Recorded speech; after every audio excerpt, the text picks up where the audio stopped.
Muy buenas noches con todos y todas. Reciban un cordial saludo de todo el equipo de la Unidad de Formación Continua de la Universidad Antonio Ruiz de Montoya.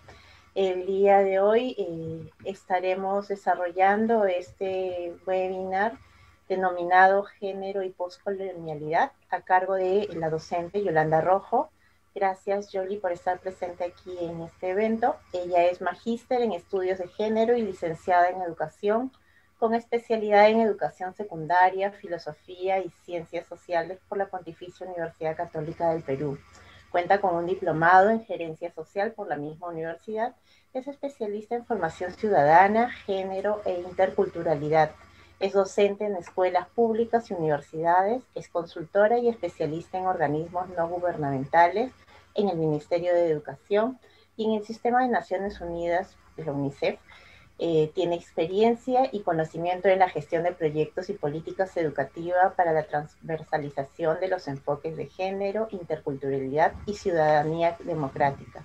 Muchísimas gracias por estar aquí presentes. Solamente quiero darle unas pautas para poder, antes de iniciar este evento, como saben, va a haber 30 a 40 minutos de desarrollo de exposición de parte de la docente y luego tendremos 10 minutos para la parte de preguntas y respuestas. En tanto la docente esté desarrollando el tema, por favor les pedimos que mantengan sus micrófonos silenciados. Muchísimas gracias. Yoli, estamos en tus manos. Buenas noches, gracias Vanessa. Vanessa es una querida compañera de la universidad. Yo estoy feliz de estar con ustedes, con todos los compañeros y compañeras que se han unido a esta sesión y que espero participen de manera decidida, comprometida y entusiasta en este diploma de investigación y pedagogía intercultural. Como dice Vane, yo soy maestra.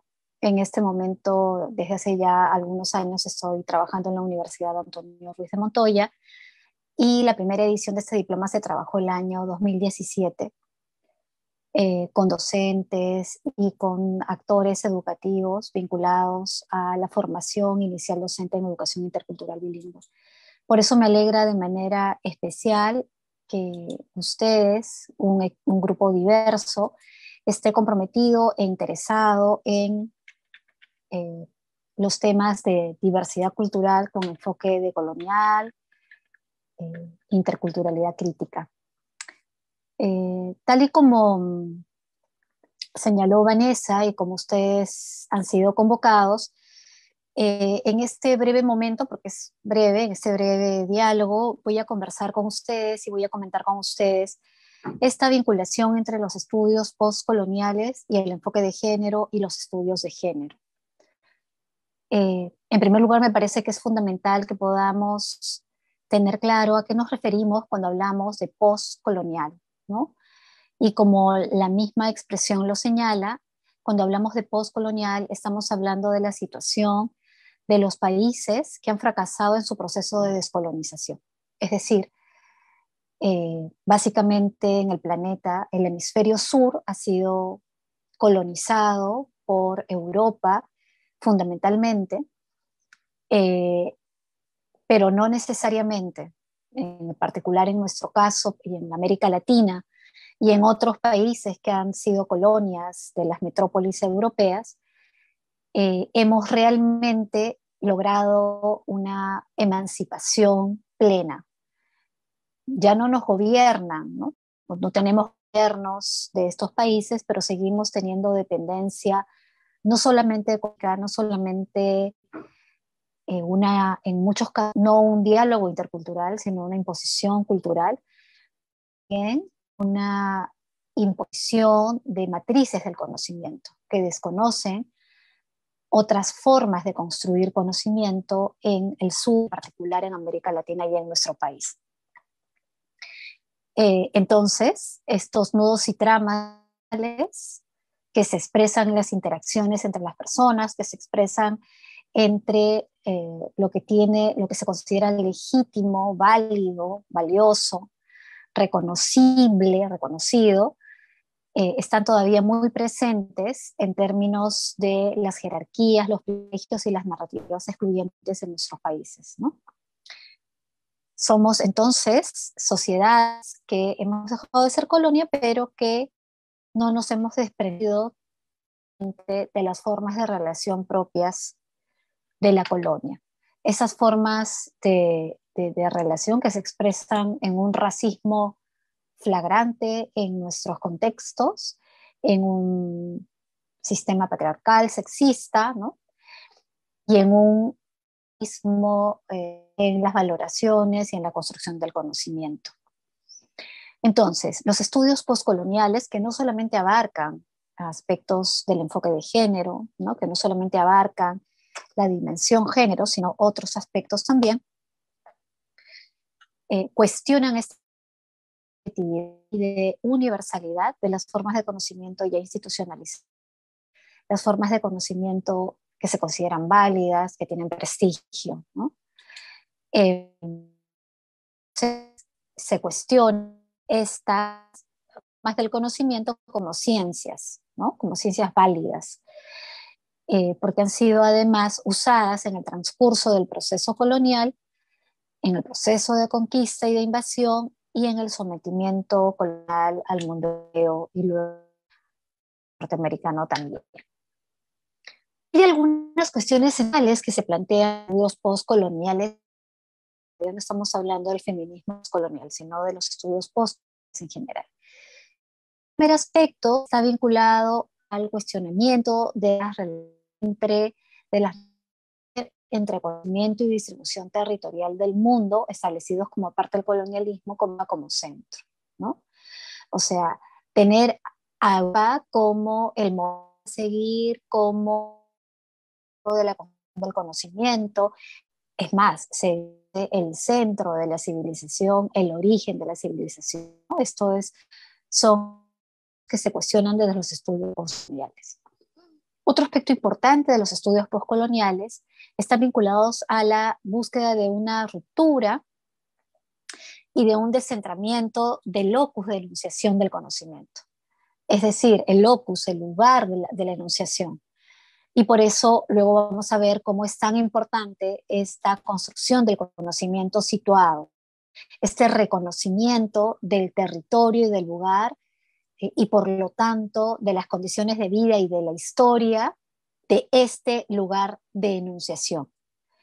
Y lo otro está vinculado, ¿no? El otro aspecto fundamental de los estudios postcoloniales están vinculados a la formulación de un conocimiento que sea capaz de poner en relieve la acción de las personas, la acción de los sujetos y de las colectividades, la agencia, el protagonismo, la capacidad de transformación de estos sujetos y no verlos solamente como una masa dominada, como subalternos, ¿no?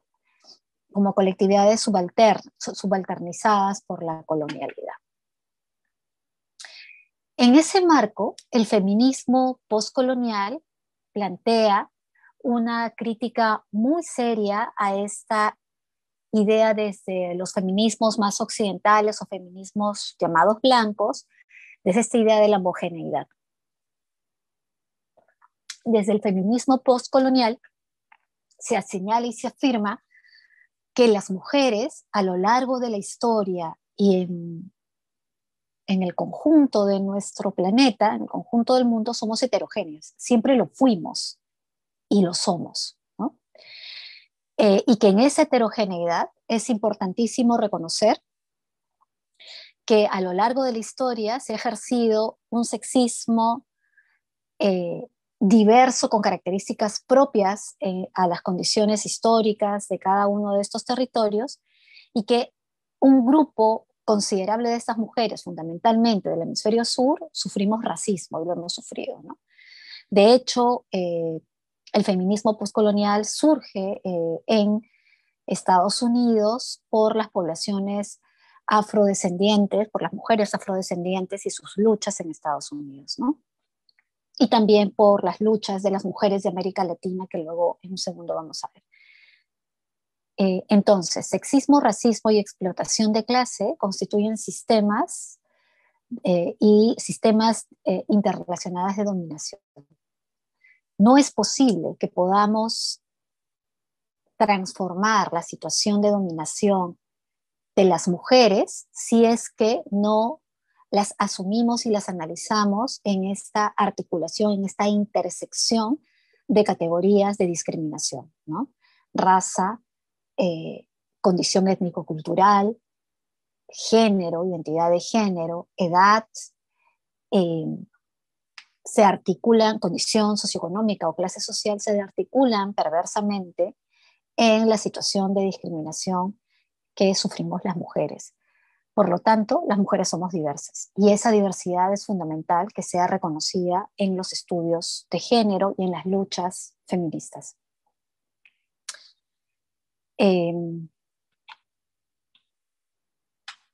Entonces, el feminismo postcolonial, como les señalaba hace un momento, tiene sus fuentes en Estados Unidos y también en Gran Bretaña, en este cuestionamiento que tienen estas metrópolis, en particular Gran Bretaña, respecto a sus colonias, ¿no? Como ustedes muy bien saben, Gran Bretaña en algún momento en la historia de la humanidad, en el siglo XVIII, pero también bien entrado el siglo XIX, tenía colonizado no solamente varios países del Oriente, como el más importante la India, sino varios del África, incluso varios de Australia, ¿no?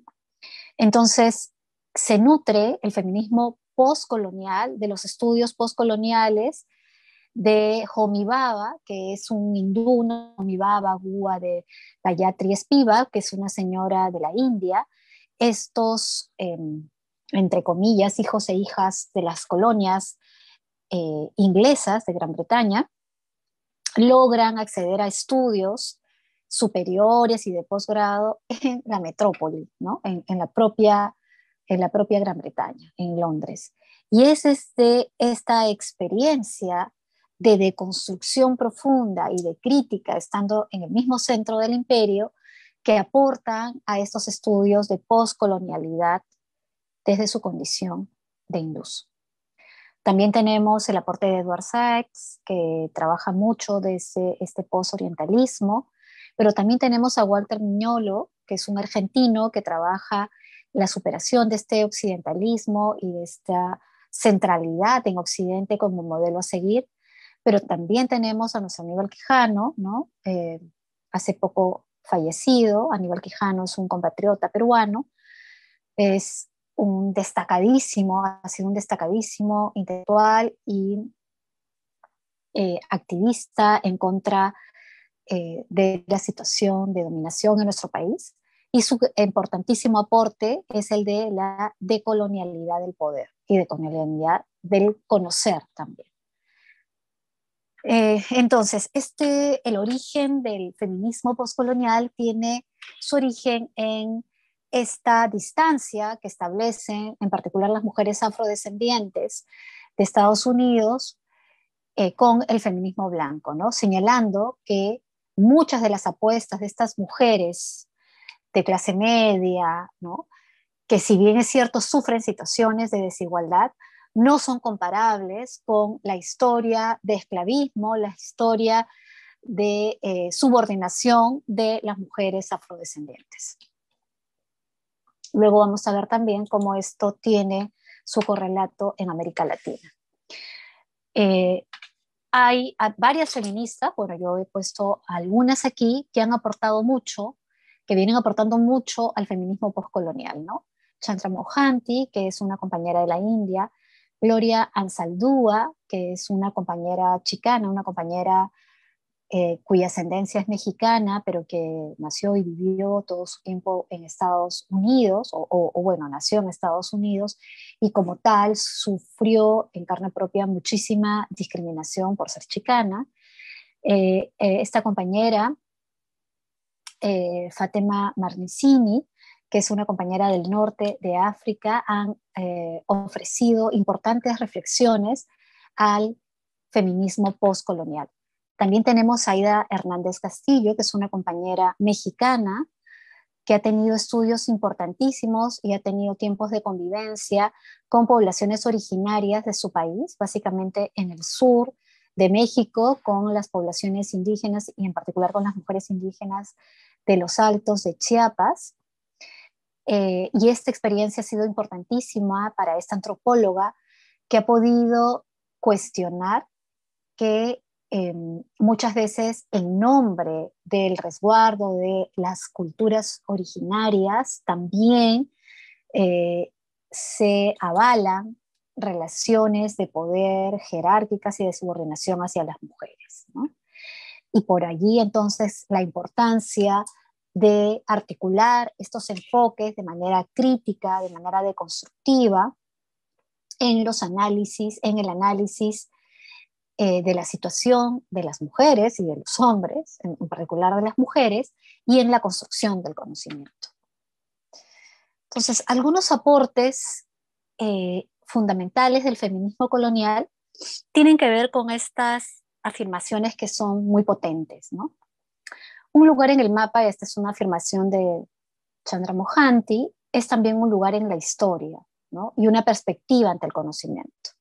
Lo que nos está diciendo con esto Chandra Mohanty es que es fundamental poder reconocer el lugar de enunciación, este territorio desde el cual se afirman distintas problemáticas y perspectivas de la vida, tiene una historia, ¿no?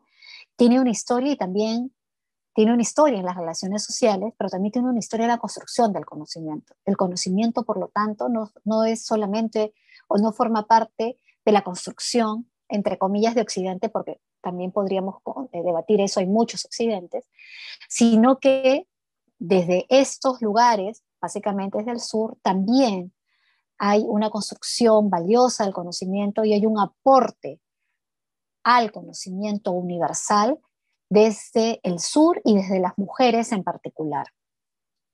Entonces, ella señala que este lugar de enunciación, el lugar en donde hemos vivido, donde vivimos, que tiene una historia, que tiene características propias, ¿no? Es el lugar en donde de manera particular, de manera específica, se desarrollan las relaciones de dominación entre los géneros, ¿no?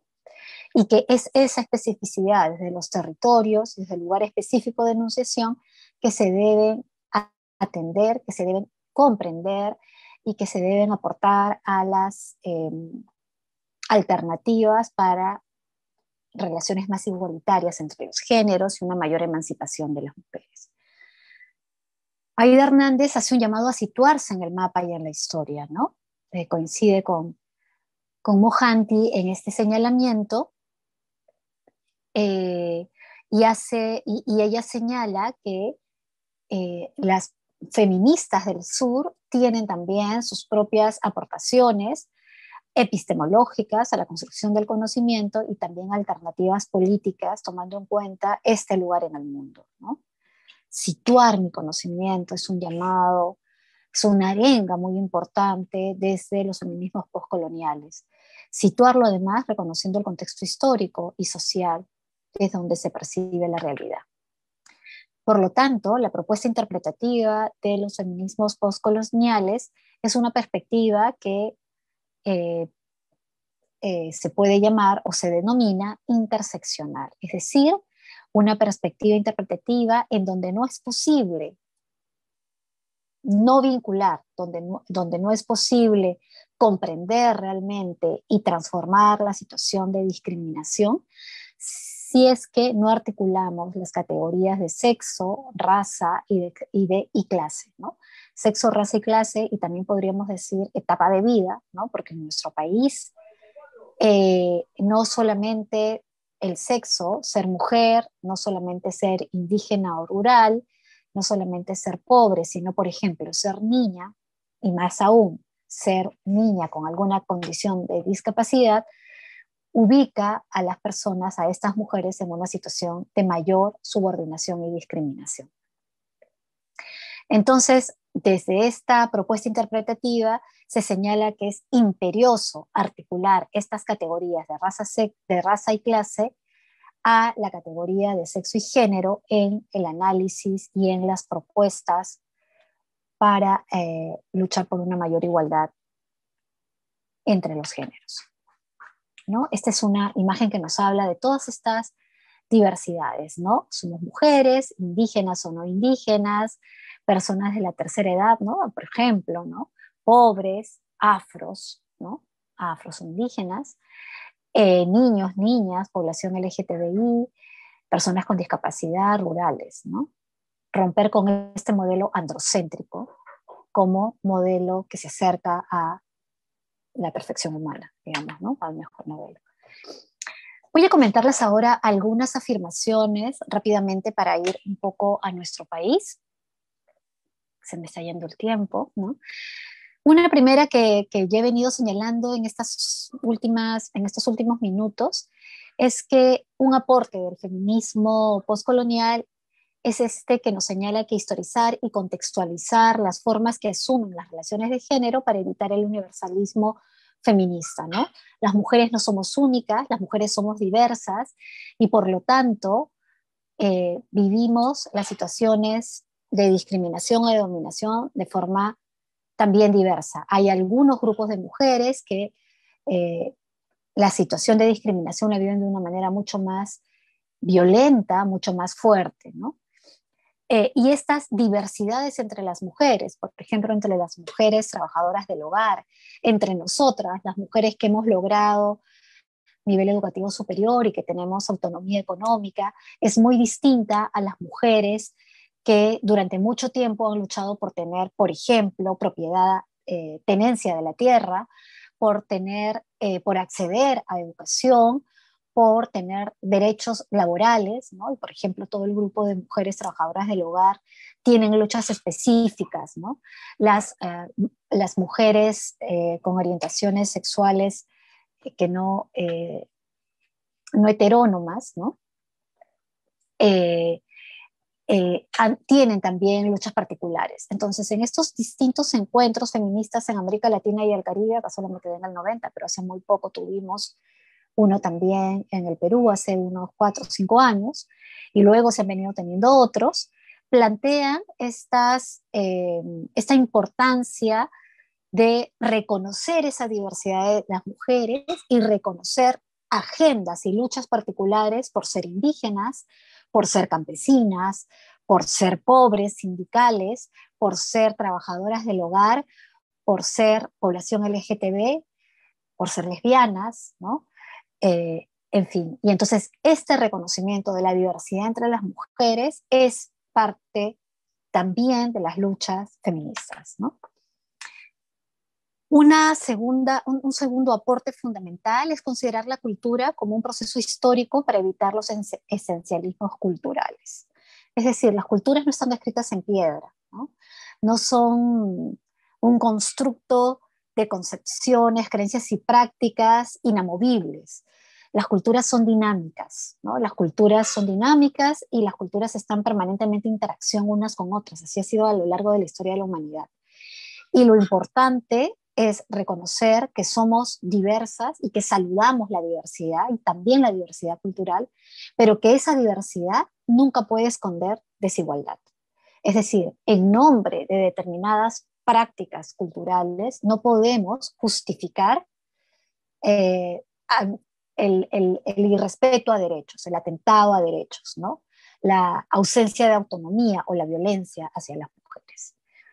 Y muchos de los estudios que, por ejemplo, se han hecho en el Perú con población originaria o con mujeres rurales, bueno, no son tantos como quisiéramos, ¿no? Algunos, Marisol de la Cadena, que hizo su estudio en Cusco, y algunos otros que se han hecho también en la Amazonía, nos señalan que si bien hay aspectos fundamentales que hay que reconocer en las culturas originarias en términos del cuidado de los ecosistemas, del cuidado de la vida, de la preservación y lucha por sus territorios, las mujeres indígenas, rurales, campesinas tienen también una agenda fundamental porque esas culturas, estos pueblos han estado en vinculación también con procesos coloniales y no se han despercudido de patrones patriarcales, ¿no?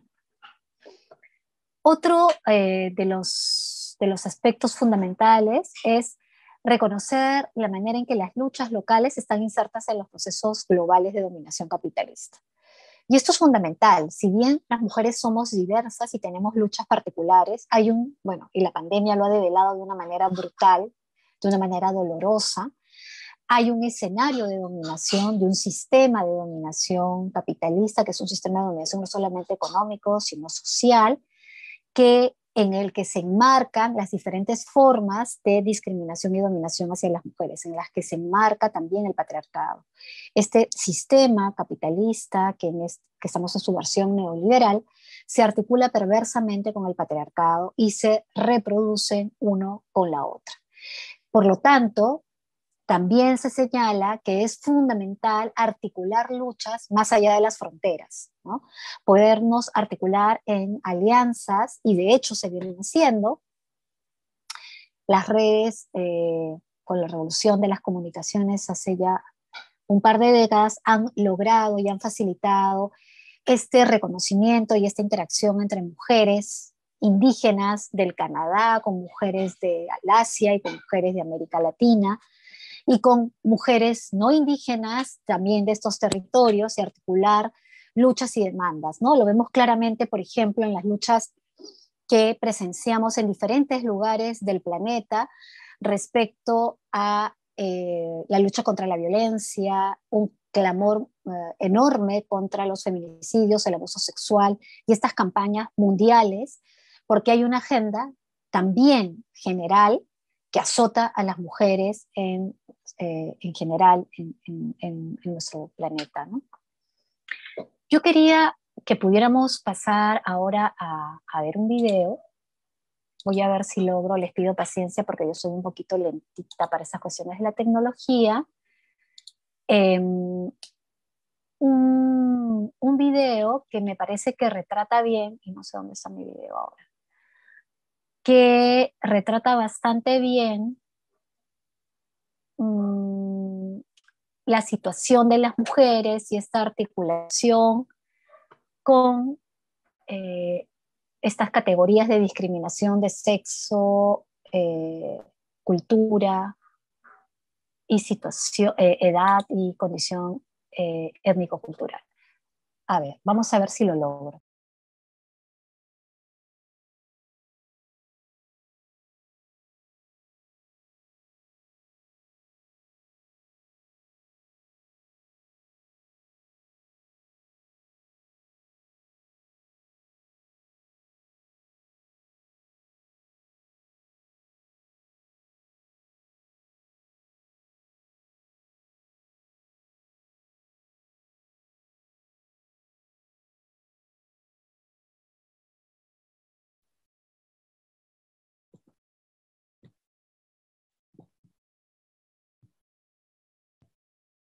Las mujeres hemos venido sosteniendo por miles de años la vida, destinando muchas horas de trabajo para el cuidado de otras personas. Desde que inició la emergencia por la pandemia del COVID, confinados en nuestras casas, nos damos cuenta de que ese tipo de tareas son indispensables. Pero, ¿quién está asumiendo la mayor responsabilidad de atender estas necesidades básicas? Un gran sector de mujeres se está cuidando en casa, con lo mínimo disponible en situación de precariedad. Otras no han podido guardarse en cuarentena. Tienen que salir a los mercados para hacer que los productos lleguen a las familias y ganarse un día más de comida. Hay quienes están cuidando, teletrabajan y acompañan la educación de los hijos e hijas. Miles de trabajadoras del hogar han sido despedidas, sin reconocimiento de sus derechos laborales. Enfermeras y médicas cuidan a las personas enfermas, sin contar con los equipos necesarios para evitar el contagio. Miles de mujeres... ¿Me dicen si están viendo el video, por favor? Unidades. Sí, se ve y se escucha, La comida y la No se ve, licenciada. en grandes ciudades.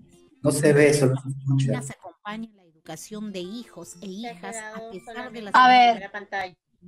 un y siguen segundo. trabajando la tierra para proveer de alimentos a sus comunidades y ciudades. Defensoras de territorios que cuidan la... Vamos a hacer lo siguiente. Voy a compartirlo Envíamelo por chat. con Vane. Sí, pásamelo por favor. Y un segundito.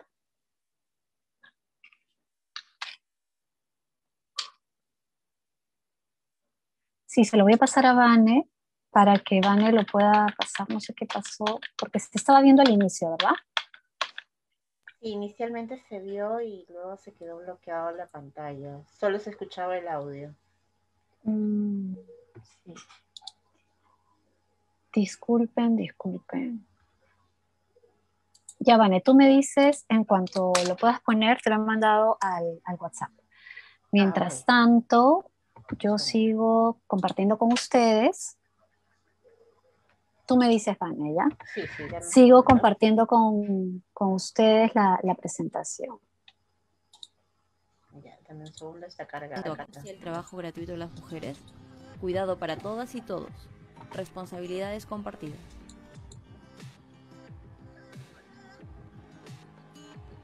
Se escucha tu audio en estos momentos de la transmisión. Está cargando un minuto el video. Ya, pero mientras va cargando, seguimos con la presentación. Yo quería además comentar, hacer una breve revisión, digamos, a cómo estamos con el feminismo decolonial más vinculado a las mujeres indígenas. También podríamos hablar de las mujeres afro, por supuesto que sí, y otras mujeres que sin ser indígenas y sin ser afros estamos luchando también desde esta perspectiva de feminismo decolonial, ¿no? Entonces, como ustedes saben, una de las preguntas fundamentales del enfoque de género es por qué la diferencia sexual evidente de nuestros cuerpos, como hombres y como mujeres, implica desigualdad en nuestras vidas, ¿no? Esta es una pregunta que se hizo Marta Lamas ya hace bastante tiempo, ¿no? Ya lo tenemos, si deseas. Ok, vamos a verlo entonces. Gracias, Vane.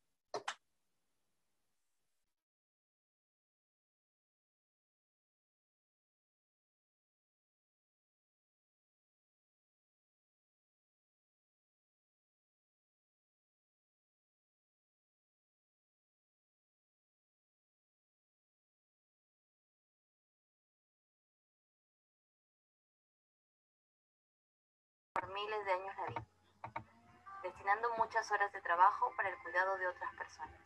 Desde que inició la emergencia por la pandemia del COVID, confinados en nuestras casas, nos damos cuenta de que ese tipo de tareas son indispensables. Pero, ¿quién está asumiendo la mayor responsabilidad de atender estas necesidades básicas? Un gran sector de mujeres se está cuidando en casa, con lo mínimo disponible en situación de precariedad. Otras no han podido guardarse en cuarentena. Tienen que salir a los mercados para hacer que los productos lleguen a las familias y ganarse un día más de comida. Hay quienes se están cuidando, teletrabajan y acompañan la educación de los hijos e hijas. Miles de trabajadoras del hogar han sido despedidas, sin reconocimiento de sus derechos laborales. Enfermeras y médicos cuidan a las personas enfermas, sin contar con los equipos necesarios para evitar el contagio. Miles de mujeres están caminando de regreso a sus pueblos y comunidades, porque la comida y la solidaridad ya se acabaron en las grandes ciudades. Mujeres campesinas acompañan la educación de hijos e hijas a pesar de las enormes brechas digitales y siguen trabajando la tierra para proveer de alimentos a sus comunidades y ciudades. Defensoras de territorios que cuidan la Pachamama ven con impotencia cómo empresas no paran de explotar sus bienes comunes, con el peligro de que proyectos extractivos sin licencia social sean reactivados en plena emergencia. Muchas están tratando de cuidar a sus familias, cuidarse a sí mismas de la violencia de sus parejas, de embarazos no deseados, del peligro constante que viven en hogares que no son seguros para ellas. La pandemia ha revelado la desproporcionada carga de responsabilidades que asumimos y los grandes impactos que el confinamiento ha generado en nuestras vidas. Pero, ¿quién cuida a las cuidadoras? El Estado ha proporcionado bonos a empresas y a la economía productiva, pero no ha asumido ninguna responsabilidad con las millones que sostienen estos trabajos ni con las trabajadoras del cuidado. Las comunidades andinas nos enseñan que el cuidado entre humanos y naturaleza es mutuo y podemos organizarnos para que las responsabilidades puedan ser compartidas.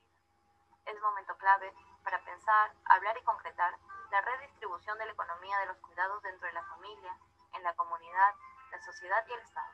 La nueva normalidad se seguirá sosteniendo a costa del trabajo gratuito de las mujeres. Cuidado para todas y todos. Responsabilidades compartidas.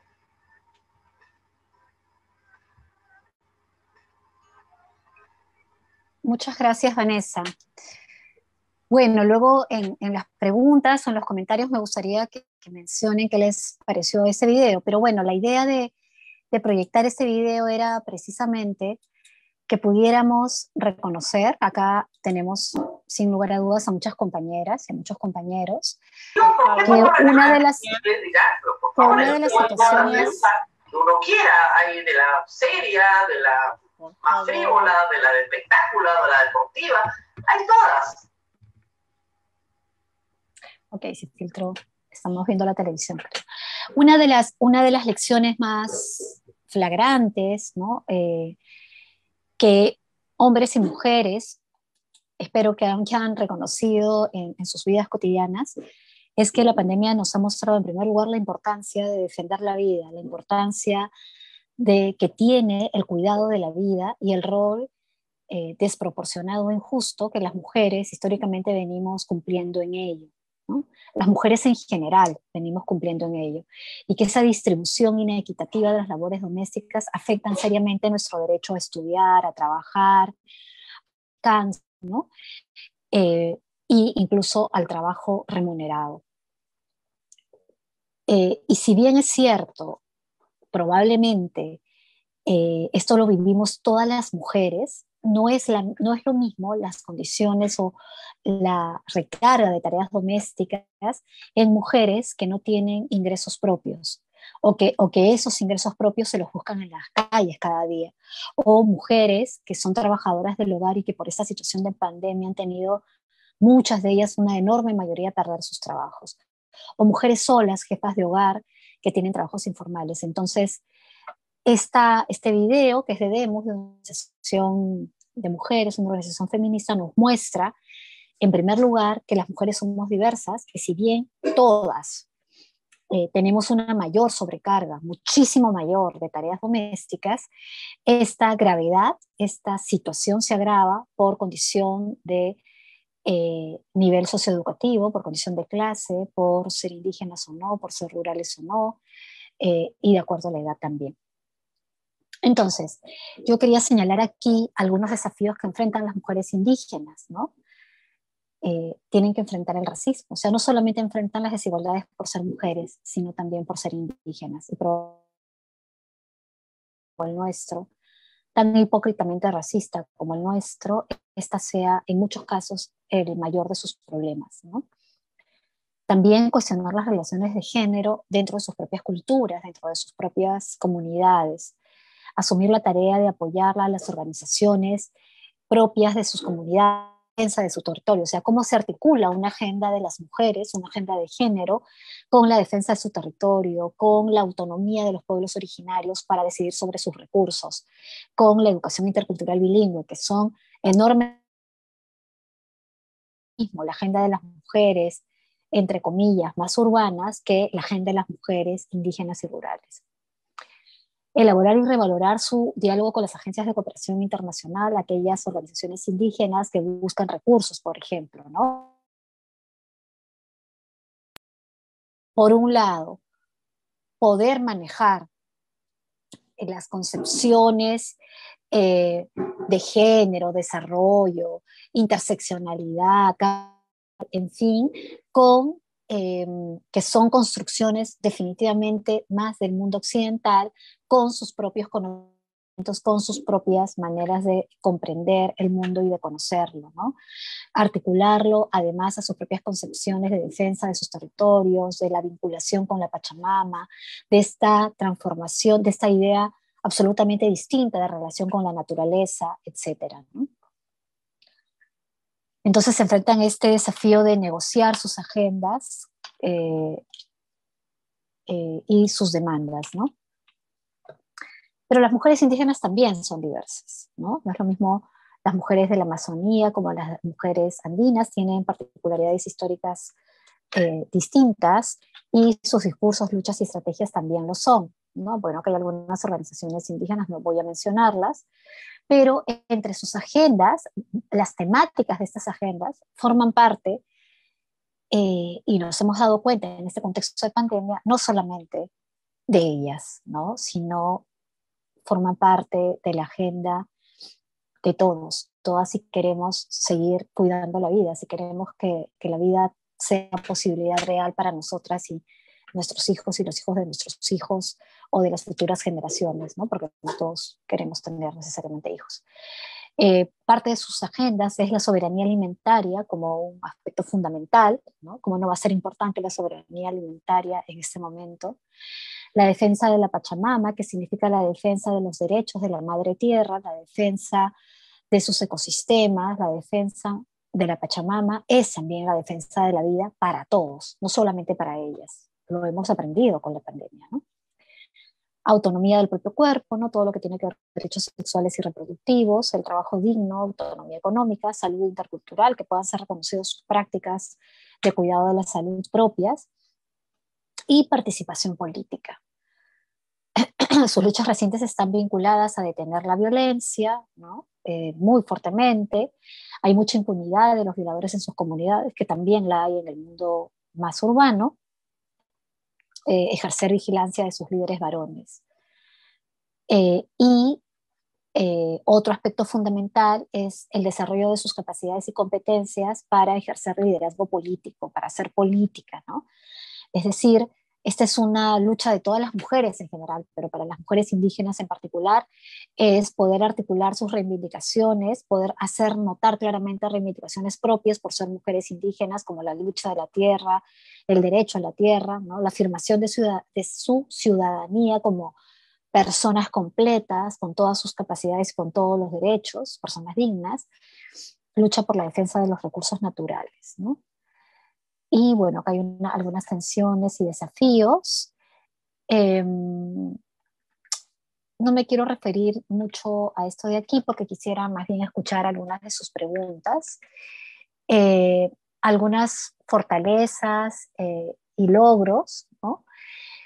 Para las mujeres indígenas de nuestro país es que las experiencias compartidas con mujeres del Perú y de América Latina han desarrollado un aprecio por la diversidad, ¿no? Las mujeres también nos hemos aprendido a reconocer, a remirarnos en nuestras propias historias como mujeres, pero también como mujeres específicas por ser quechuas, aymaras, afrodescendientes, aguajú, shipibo, en fin, mujeres, no me gusta el término, pero mujeres mestizas también, poder reconocer estas luchas en particular, ¿no? Desde la posición y desde el locus, el ecofeminismo, ¿no? El derecho propio, la educación propia, la educación intercultural bilingüe, la salud intercultural, ¿no? Luego también para nuestras mujeres indígenas cuya lengua materna el castellano es una lengua originaria, han podido desarrollar un vocabulario común a pesar de las características propias entre las de América Latina, que teniendo muchas agendas comunes también particularidades y diversidad maravillosa, una diversidad maravillosa de los diferentes pueblos indígenas que hay en nuestra América Latina, ¿no? Han podido comunicarse en español, han podido tener una interpretación colectiva de la historia de sus pueblos y de ellas mismas, ¿no? Incorporar sus vivencias, sus testimonios a un discurso sobre la situación colonial, es decir, visibilizar la situación de las mujeres en esta historia colonial y en las propuestas de superación de esta forma de dominación, ¿no? Y un aprendizaje fundamental, no solo de ellas, sino para todas las mujeres en general, es aprender a hablar en público, y en particular para ellas aprender a hablar en público sobre su cosmovisión en particular, con orgullo, con seguridad, hablar sobre sus conocimientos tradicionales y sus creencias sin vergüenza, al contrario, con reconocimiento y con valoración. Bueno, esto brevemente quería presentarles. Estos estudios de poscolonialidad y feminismo los he querido aterrizar en el caso del Perú. Bueno, gracias por escuchar estos minutos. Si tienen algunas preguntas, creo que tenemos 5 minutos, Vanessa. Muchísimas gracias, Yoli. Gracias también a todos los presentes que nos acompañan en este evento. Como les había escrito, pueden hacernos llegar sus preguntas o sus inquietudes. Si desean, pueden abrir también sus micrófonos. Yoli, comparto contigo la pregunta de Carlos Quispe. Dice, la pandemia ha sido desastrosa sobre la población peruana. Tantos años de no tomar en cuenta la salud pública se reflejó lamentablemente en esta situación. Pero los hombres han muerto en 750. Los hombres han muerto en 750, en cambio las mujeres en 305. Me imagino que es, se refiere a cifras que pueden verificar, ¿no? El 70% y las mujeres en el 30%. Eso es lo que están manifestando. Ajá, sin duda, los hombres han muerto porque precisamente por estas relaciones de género y por este sistema sexogénero y por esta construcción de masculinidades hegemónicas, porque hay muchas masculinidades, no hay una sola forma de ejercicio de la masculinidad, sino muchas. Hay una masculinidad hegemónica sobre las... Esta masculinidad hegemónica es una masculinidad que tiene que detentar, que tiene que demostrar una inclinación por el riesgo, ¿no?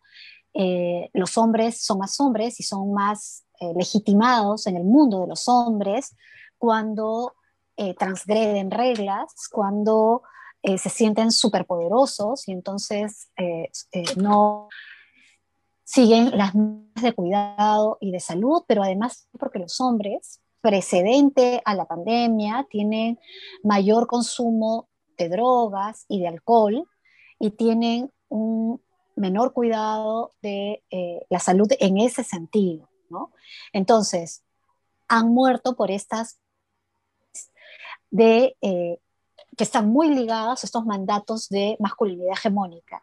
Y además porque los hombres, como tienen que ser valientes y tienen que ser fuertes y son machos, ¿no? O tienen que serlo, eso se demuestra teniendo una menor preocupación por el dolor o por síntomas de alerta en el cuerpo, ¿no? Muchos hombres les cuesta señalar que se sienten mal o les cuesta aceptar que tienen que ir al médico, ¿no? Y que tienen que ser revisados. O sea, les cuesta sentirse físicamente vulnerables. También comparto la pregunta de Andrés Laulate. Él pregunta, ¿por qué no debemos confundir enfoque de género con ideología de género? Bueno, el enfoque de género es una teoría. ¿Cómo se llama el compañero? Andrés Laulate. A ver, Andrés, el enfoque de género es una teoría, así como existe el enfoque intercultural, así como existe el aporte del materialismo histórico, así como existe clase social como categoría de análisis de las relaciones sociales, así como existe la categoría origen, o como existe la categoría étnica o la etnia. Existe desde el enfoque de género, los estudios de género, la categoría género, para analizar las relaciones en una sociedad, en este caso las relaciones entre los hombres y mujeres. No es una ideología, es una teoría. Las personas que señalan que es una ideología han tergiversado una teoría que es un aporte fundamental para los estudios sociales, pero además para las políticas públicas, sin el cual, sin este enfoque, no podemos alcanzar plenamente los derechos, tanto hombres como mujeres, ¿no? Sin incorporar el enfoque de género a la educación, a la salud, al trabajo, a toda nuestra vida, a los cuidados cotidianos, lo vemos en nuestra vida cotidiana, no es posible que alcancemos, hombres y mujeres, plenitud de derechos, ¿no? Los hombres también, aunque las mujeres definitivamente estamos en una condición de mayor dominación, de mayor discriminación, los hombres todavía no se quieren, muchos de ellos porque están en una condición de poder, es cierto, pero hay algunas situaciones, como por ejemplo el hecho de comprobar que hay muchos más hombres que murieron en la pandemia, porque hay todo un conjunto de creencias, concepciones y prácticas que impiden que los hombres ellos mismos se cuiden o atiendan su salud, pero también en los sistemas de salud, ¿no? Entonces, no es una ideología, sino es una teoría. Gracias, Yoli. Tenemos otra pregunta de Betsy. Ella señala lo siguiente: se identifican en algunos contextos ciertas resistencias violentas, especialmente por parte de los hombres, cuando se promueve la participación de las mujeres indígenas dentro y fuera de su comunidad. ¿Qué estrategias serían necesarias implementar para abordar este tipo de situaciones? Bueno, yo como maestra obviamente les comentaré que una de las primeras estrategias es incorporar de manera transversal y desde educación inicial el enfoque de género de manera decidida en la educación básica y en la educación en general, también en la superior. Es fundamental que podamos cuestionar los estereotipos, prejuicios, creencias y prácticas basadas en el género que impiden que niños y niñas, que hombres y mujeres, que las chicas y los chicos adolescentes puedan desarrollar sus aprendizajes y desarrollarse como personas de manera plena. No es posible que podamos seguir diciendo a un niño varón algo le duele, cuando tiene pena, cuando tiene tristeza, cuando tiene vergüenza, cuando, en fin, tiene miedo, porque estamos lapidando, estamos cercenando parte de la dimensión socioafectiva que forma parte de la vida humana, ¿no? La posibilidad de sentir ternura, de sentir amor, que son generalmente en nuestra sociedad feminizadas y que por lo tanto son prohibidas de sentir a los hombres porque no es válido, no se reconoce porque es vergonzoso, cualquier característica entre comillas, y digo entre comillas porque no son necesariamente, sino que la sociedad dice que son femeninas para los hombres porque los debilita. Esa situación de no desarrollar empatía, de no desarrollar cuidado con el otro, de no enternecerme por el otro, de no sentir pena por la otra compañera, de no acoger mis sentimientos, de no poder llorar, tiene consecuencias, obviamente, luego en la expresión de las violencias. Esta violencia se ejerce no solamente en el mundo rural e indígena, este es un mito que tenemos que desterrar. Las situaciones de violencia se ejercen hacia las mujeres en todas las clases sociales, en urbano o rural, en clases sociales muy altas, en personas instruidas, con mayor nivel de instrucción, con menor nivel de instrucción, etcétera, en todas las personas y en todos los grupos humanos en nuestro país, lamentablemente, y forma parte del control de los hombres hacia las mujeres, ¿no? Ese control, esas relaciones de poder que no se dan porque el hombre está borracho, porque hay un hombre malo en medio de todos los buenos, sino porque hay todo un conjunto de mandatos culturales, de formas de socialización desde que somos muy pequeños y pequeñas, que generan, que son la causa de esa violencia, ¿no? Si a mí me dicen como varón, tú eres el que decides, tú tienes que tener iniciativa, tienes que ser competitivo, que tú tienes que ser fuerte, y entonces la fortaleza no está basada en la solidaridad, sino la fortaleza está en la rudeza física, en el que no llora. Yo voy a seguir teniendo claro que esas son características que me hacen un hombre respetable y valorado. Si la escuela, que es la primera institución pública, el primer espacio público, el primer espacio de servicio del Estado al que vamos, y la educación como derecho no nos permite transformar y cuestionar esos mandatos y estereotipos, la escuela y la educación en general, la básica y la superior, no está cumpliendo con la finalidad fundamental que está en la Ley General de Educación y en todas las normativas internacionales y marcos de política internacional que el Perú ha suscrito, de desarrollar al máximo las capacidades de las personas y construir ciudadanos y ciudadanos capaces de contribuir al desarrollo de mayor justicia en nuestros países, ¿no? Este es un asunto que la educación, y ahora que estamos en proceso seminario, tenemos que ver con mucha claridad, escuchar con mucha claridad, analizar con mucho lo que nos dicen los candidatos respecto, por ejemplo, al derecho a la educación, ¿no? Bien, Yoli, vamos a cerrar con estas 3 últimas preguntas. Alondra Solís nos pregunta: ¿el feminismo decolonial es igual al feminismo postcolonial? Si me dices todas las preguntas, creo que es mejor, ¿no? Okay.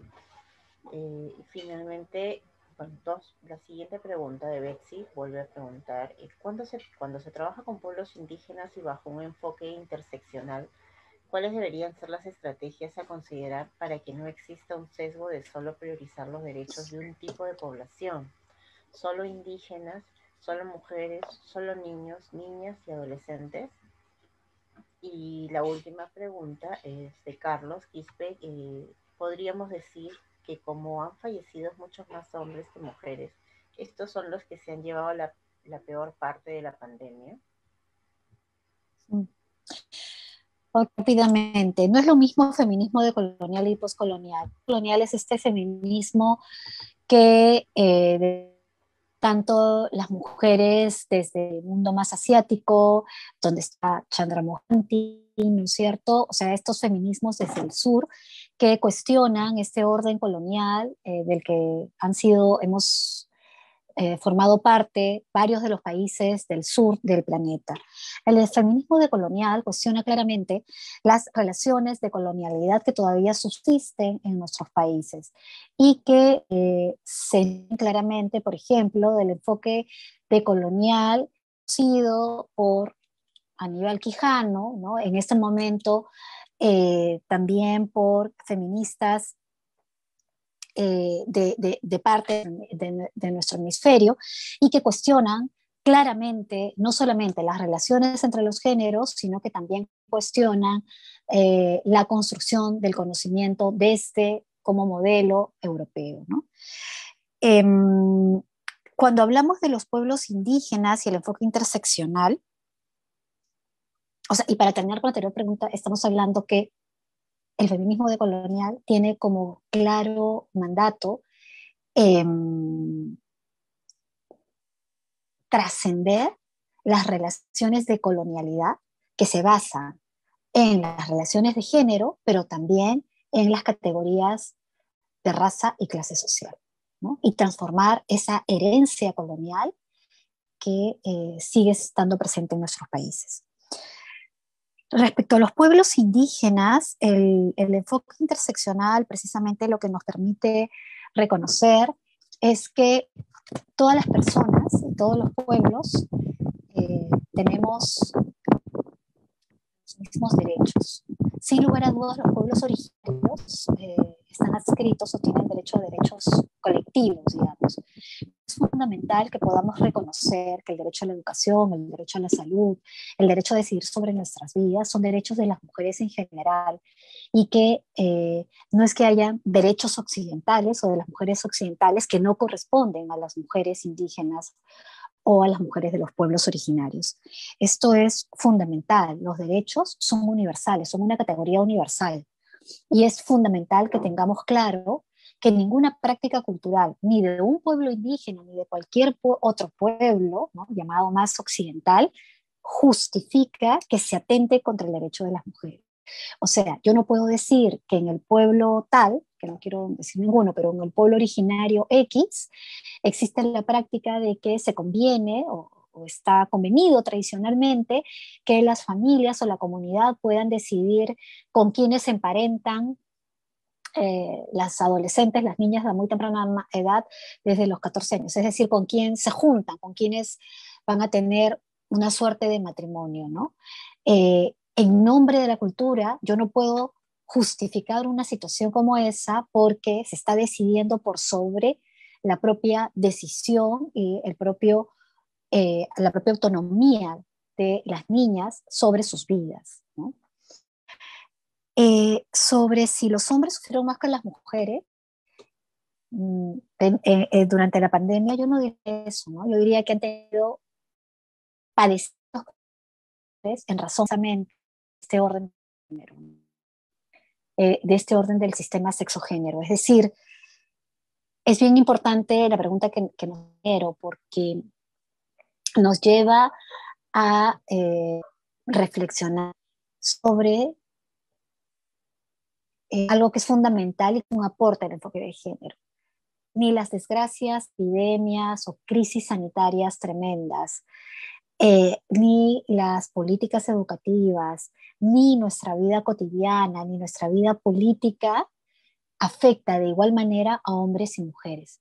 Esta afectación ha sido durísima, esta pandemia ha afectado de manera durísima para las mujeres, que hemos dormido menos, que hemos tenido que asumir, como lo veíamos, tenemos un conjunto de tareas de cuidado de la vida, de la familia, las que tienen hijos, los que tienen padres mayores, en fin, del cuidado de la vida, mucho más, muchísimo más que en el caso de los varones. En el caso de los varones ha afectado más su propia vida por estos mandatos de género, pero no podríamos decir que se ha afectado más a los hombres o a las mujeres. Justamente el enfoque de género lo que permite ver es que todas las situaciones de la vida, en el ámbito de la política, en el ámbito de la vida social, en el ámbito de la vida doméstica, en el ámbito de la vida cotidiana, afecta de manera distinta a hombres y mujeres en base a este sistema sexogénero, estas normas, estos mandatos, estas creencias, estas prescripciones y expectativas diferenciadas con que nos educan a los hombres y a las mujeres en nuestras sociedades.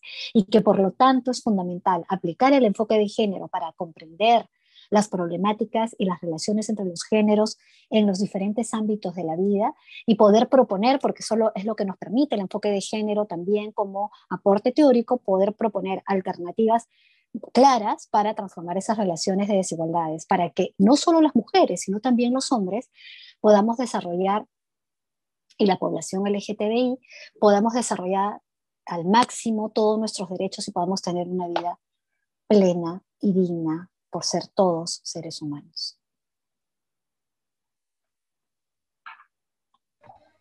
Muchísimas gracias, Yoli. No queremos terminar sin compartir antes con ustedes, queremos compartir con ustedes la invitación a participar en el diploma. Este evento ha sido en el marco del diploma de investigación y quedan todos invitados a poder participar.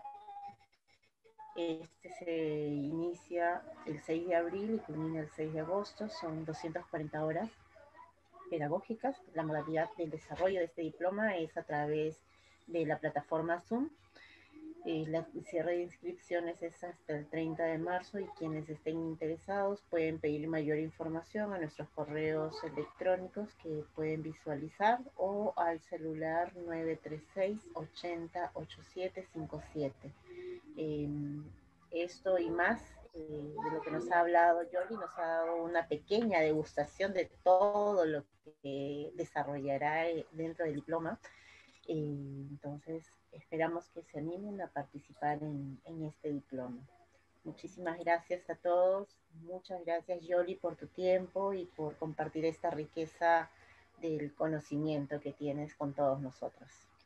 Gracias a ti, Vanessa, gracias a todos los compañeros y compañeras que se conectaron y por supuesto los animamos con mucho entusiasmo para que se matriculen en ese diploma. Van a tener a estupendos compañeros, compañeras docentes, entre ellos va a estar el maestro Grimaldo Rengifo, realmente un maestro, y la maestra María Amalia, María Amalia Ibáñez, que tiene una experiencia y una trayectoria riquísima en investigación intercultural, en educación intercultural. Ha sido un placer estar con ustedes, un gran gusto escucharlos, verlas, o saber que están allí detrás de este medio con el que ahora desarrollamos los procesos formativos. Ojalá que pronto nos podamos encontrar presencialmente. Un gran abrazo para ustedes, cuídense mucho y los esperamos entonces el 6 de abril. Gracias.